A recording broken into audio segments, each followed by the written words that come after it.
கோலி talk Kollywood news. கணிதன் படத்துக்கு red card இல்ல.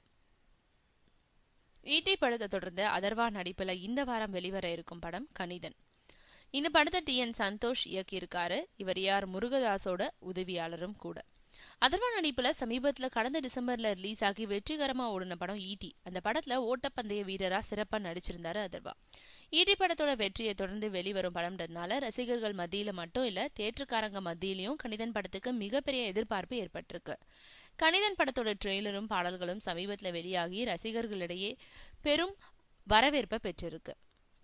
அதனால கணிதன் படத்தை திரையிட தேட்டருக்காரங்க மத்தியில கடும் போட்டி உருவாச்சு. இந்த நிலையில லிங்கா விவகாரம் தொடர்பா தானு மேல கடுப்புல இருந்த செங்கல்பட்டு ஏரியா தியேட்டர் உரிமையாளர்கள் சிலர் கணிதன் படத்துக்கு ரெட் கார்டு போட்டதா தகவல் வெளியாச்சு. கலைப்புலி தானு தயாரிப்புல இது பத்தி கேட்டப்போ அப்படி ஒரு பிரச்சனை எதுவும் ஏற்படல, திட்டமிட்டபடி 450 தியேட்டர்களுக்கு மேல கணிதன் படம் வெளியாகும்னு உறுதிப்படுத்தியிருக்காரு.